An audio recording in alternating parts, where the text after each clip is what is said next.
Thank you. It was a wonderful session on gene therapy. We have a great panel here. Carlos Ruiz, many of you know him. Sun Young Lee from USC Roski, where I am. John Pollack, you've already met earlier, and Hanneken are our panelists. So I'm going to try to lead this discussion. It's going to be easy with these group of 4 people, and we're going to be talking about viral and cell-based therapy, so gene therapy and cell-based therapy. So let me start off with maybe Carlos. What do we heard a lot about RMAT. We just heard from Dhaval about RMAT and Prime. When do it's a very complicated, long process here. When do you think people should start to approach regulatory bodies with gene or cell-based therapies? Thank you, Mark. I think it's a very important point, and I couldn't emphasize how important it is to engage as early as possible. I think that one of the things that we need to keep in mind with regulatory authorities is the fact that they're here to partner with us. They have a very clear purpose and objective in the work that they do, but they're not a block for us drug developers. So the earlier that we can actually engage, the better. With RMAT and Prime designations in particular, the agencies have a particular set of things that they expect to see in that pre-submission meeting, so to speak. And there's some subtle differences between the Prime and the RMAT. Basically, RMAT, driven by the FDA, expects to see a sound scientific rationale, the possibility of addressing a significant unmet need, and some preclinical data as well as CMC. Prime, on the other hand, expects that, and on top of that, clinical data that suggests that strength of effect of that particular drug. So what I would suggest is, again, engage as early as possible, have a pre-plan on all of the CMC, the scientific rationale, and data, as much data as possible. Yeah. John, you want to comment on that? Yeah, I mean, I would echo what Carlos said, but also it's not a one and done. Obviously, you'll engage early, but it's a kind of a long-term collaborative process, and the advantage of RMAT is you can do that. You can go back to them. They're going to be responsive to that. And, especially with novel science, which this is, and it's, typically a heterogeneous group of patients, and now we've got these evolving endpoints, new endpoints that we can potentially use. So I think it's important to engage kind of early and, again, periodically as needed. Great, thanks. We heard a lot of talks about gene therapy to deliver drugs and sustain anti-VEGF and other type of drugs. But, we haven't heard so much, and maybe we want to pick up on this, is gene therapy to actually fix a genetic defect. And there, we've had one win with Luxturna, obviously very important for us in ophthalmology and for all of medicine for that matter. But then, of course, there were a number of failures. So maybe, Sunny, you want to comment on what are some of the lessons learned from these gene therapies that are trying to fix a genetic defect? Yeah, that's the question that I've been having. It's been really exciting to have that first kind of gene therapy for ocular diseases, and after that, with that much excitement, there has been numbers of different gene therapy trials also. But then the question is, are we really taking advantage of all those lessons from the attempted or failed trial?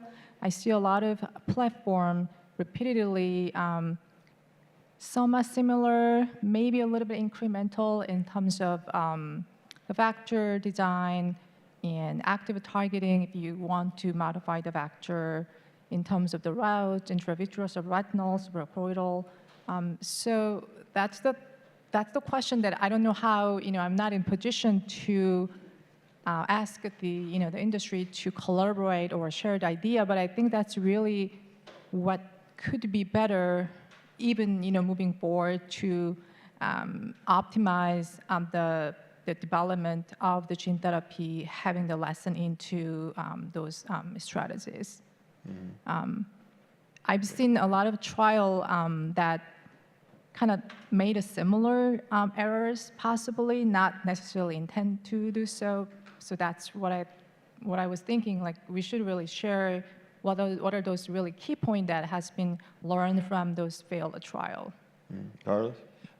No, I totally agree, Son. And I believe that there's so many things that have been done in this field for a number of years, but unfortunately, there's a lot of things that are just kept in the graveyard. As they say, success, everyone claims whenever there's a success, but whenever there's a failure, everyone kind of runs away. Unfortunately, that can actually lead to repeated mistakes, as Son already pointed out, and leaves us with a worse, kind of starting point for all of the new companies. I mean, Davil mentioned about the RMAT designation, for both AMD and DME.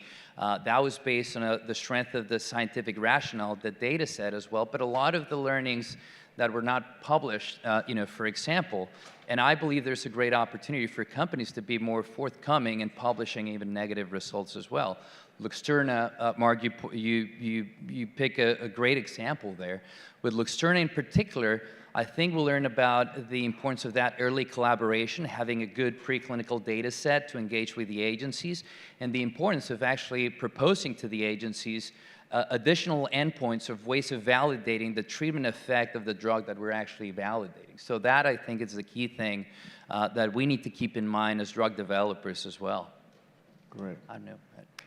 I think that's, you want to make a comment? What do you think about, I think there's one of the fear or the reservation the industry has is if they, publish negative data, they could affect the investors, future.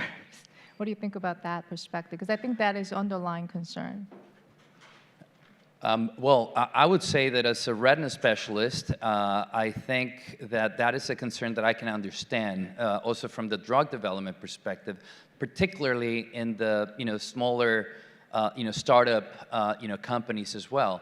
I think Roche has been setting a great example for the past number of years, publishing negative results, starting with the lampalizumab trials. And I'm not sure if Daniela Ferrari is around here, but she was a tremendous advocate for the value of publishing those data sets and the impact that would have on the treatment of GA.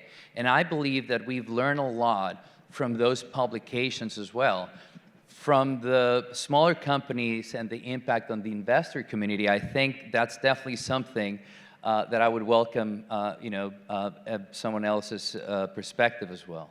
Yeah, I think from that perspective, I think it's timing, right? You can't do things that are going to shoot yourself in the foot, but there comes a time where you can publish that after you've gotten past that critical phase, and eventually it should come out, I think. Right. Let's switch to cell-based therapies. We're talking about gene therapy and cell-based therapy, so let's talk a little bit about cell-based therapy. So, there's obviously what we get is a grafting effect, a transplant effect. You replace those cells with the new ones. But there's also a paracrine effect, which is the cells are not really grafting into the right place, but by their presence, they're generating growth factors and supporting the environment. So, do you want to talk a little bit about this, John? Obviously, you've worked on both sides, thought a lot about it. Cell-based therapies, paracrine versus truly regenerative therapies as a transplant for, let's say, for macular. Let's take RP or macular degeneration, whichever you would like to. Yeah, well, gosh, they're two totally different areas. Right. Tom was talking about this a little bit earlier. I think that the neurotrophic effect, I think we're there working on that, and I think we're getting closer to that. We're at jCyte's in phase 2 studies right now. There are challenges with that, the CMC side of cell therapy, but there's a kind of a simplistic approach to being able to inject it into the intravitreal space, and really we're focused on improvement of cell function and reduction in cell death with the truly regenerative stuff, the transplants that you're doing. So RPE transplants, there are now layered transplants with both RPE and organoids that they can flatten out. And there's very promising, as you know better than anybody, preclinical and early clinical work going on with those. So I think that they're all going to have a role, just like gene therapy is going to have a role. There's challenges with all of them, but my personal opinion is this is the future really, of ophthalmology, not to the exclusion of other things, but gene and cell therapy is where it's at. And really, the regenerative stuff is the only thing that's going to improve vision in people that have a loss of cells, right? Right. Yeah, I think the paracrine before you lose the cells and the regenerative after you've lost that layer. And it's very interesting. If those of you who don't know, I mean, Opsis just did their first photoreceptor transplant in patients with retinitis pigmentosa. This is work of David Gam and others, and we're waiting to see what comes of that. But Anne is doing something truly beyond replacing just cells. She's working on a program to replace the whole eye, and that sounds like completely science fiction if you're in the audience. But there is a program called ARPA-H. It's federally funded, and it picks these really moonshot type of ideas. And the first one is under the acronym THEA, and is to replace the whole eyeball. And one could think of myriads of challenges, but Suzanne, you're involved in that, and you did some very interesting work with cadaveric eyeballs and resuscitating retinas. Can you maybe comment on where that is and where some of the hurdles are? Because when you mention that, everybody just sort of either loves you or rolls their eyes and wants to run. So tell us a little bit more. That's very true. Thanks, Mark. Well, based on some work we did with a collaborative group in the West, California and Utah, we were able to revive human eyes after death and restore electrical light signaling in the macula.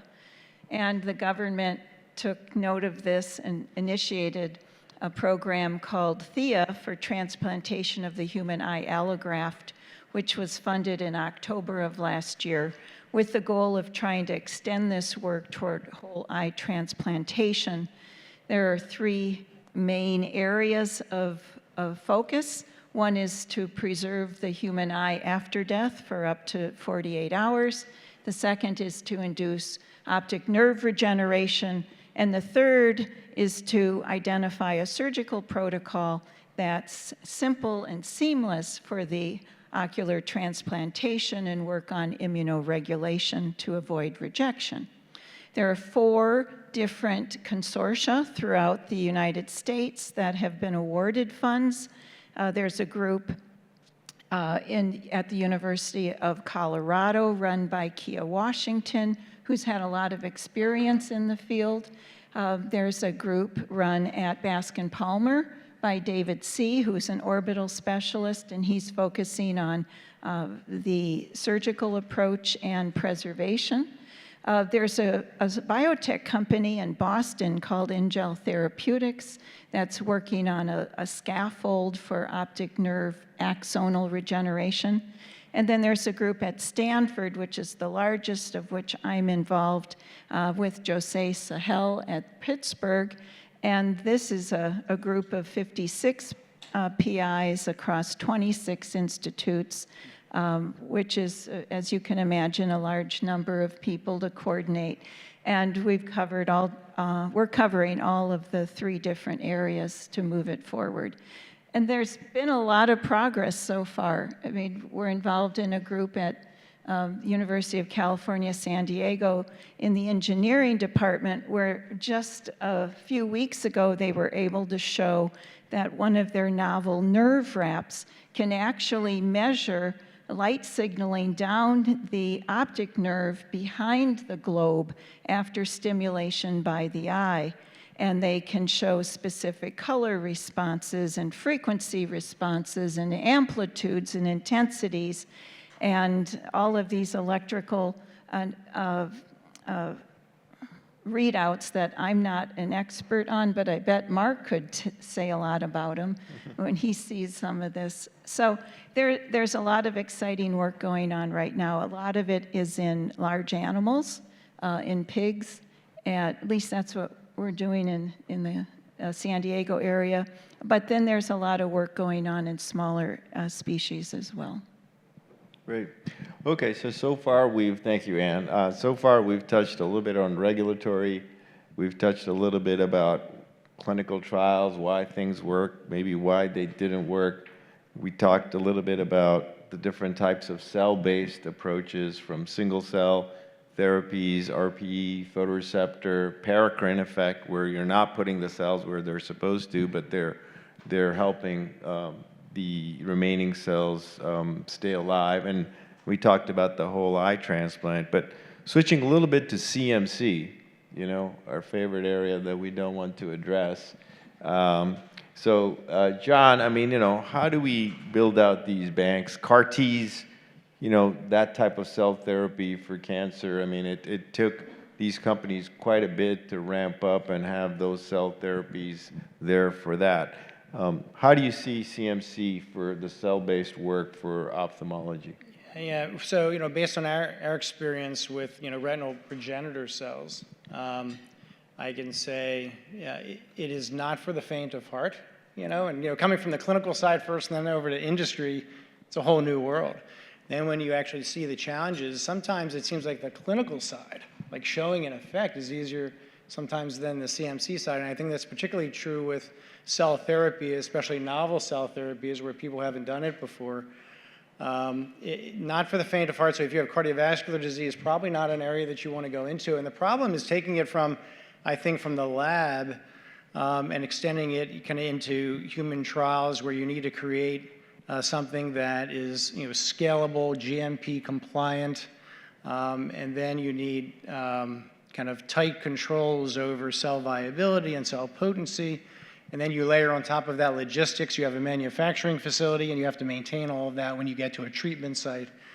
It's tough. It's a very long road. It's not linear, and there are a lot of setbacks and pivots and a lot of iterative problem solving that takes place that I think is probably a little bit above and beyond what you see in other areas. But, you know, for example, for jCyte, it's taken us several years to lock down that production process, but, you know, eventually we did, and it enabled us to start our phase 2 trial. But if it was easy, everybody would do it. So, but it's a challenge for sure. Right. And then, you know, we're working on cells on a scaffold. So then you have to, if you introduce a scaffold into it, you have to also deal with those aspects. And then if you want to do site trial at multiple places, you have to freeze and thaw this product and be able to deliver it. And it's one thing if they're cells, it's already complicated, but if you have it on a scaffold, it becomes even more challenging because those tissues, the scaffold and the cells may not thaw at the same rate. I mean, you could imagine some of the complexities there. So. But it is something that we have to develop. We have to have release criteria that the cells are what they are, you know, through certain growth factors, I assume, that, you know, or what they're producing, to make sure that the cells are what you want, and then to freeze them also, and then unthaw them and use them as you needed. So I think there are lots of steps in there, very, very challenging. Back to gene therapy for just a moment. You know, we inject these viral vectors and then go pretty much everywhere. Can we, well, that may be a little bit of oversimplification, but can we actually target a particular cell type? Sunny, what do you think? If we just wanted to go to, I see Cool Dev over there, he's more than welcome to come to these retina meetings, but, you know, he's interested in ganglion cells. See, we just want to make Cool Dev happy, and we just want to make ganglion cells, protect ganglion cells. Can we do that, actually? So the cancer field has been very much engaged in this active targeting strategy because you don't want to deliver anti-cancer medication to non-cancer tissue. So they've been very adamant about it. On the other hand, when the anti-VEGF treatment or a steroid injection was applied to the eye, we were just hoping that it goes wherever we want to. We were not really targeting a certain area. However, the reason that we've been very lucky with anti-VEGF treatment is the VEGF has a binding affinity to anti-VEGF agent. Therefore, they are holding the drug other than non-VEGF expressing tissue. There's some sort of component of active targeting strategy there now. But now, we're using various targets, gene therapy and cell therapy, and then we would rather use non-invasive intravitreal access versus subretinal injection if we can achieve the same activity, for example, but that's not the case. And what about within the retinal layer? Could we specifically target photoreceptor versus RP versus ganglion cell? So the way that we can address that is how we want to target the cell between those different cells. Or how can we target the sick cell, like a apoptotic cell or inflammatory cell, because many of the age-related diseases are very heterogeneous between the cell. Like, for example, RP cells, some of them are sicker than others. And if you just deliver whatever you're targeting or helping for RP cell, they're not necessarily going to specifically sicker cells. So the cell type specific binding or active targeting is one way to go. The other strategy is how to target the sicker cell that you want to target, regardless of cell or specifically for the cell. So those technology has been out there scientifically. The question is how we're going to employ into my own gene therapy or my own cell therapy, et cetera. Right. And if Thank I you. may Yeah, add, please. I think we just heard from, from Star and from Dabble, from two great companies that use directed evolution as well. With R100 and 7m8, that was a great way to actually delivering a capsid that had specific capabilities and tropism for a given, tissue in this case, and a particular cell as well. So there are a lot of things. I think the field has gone a long way.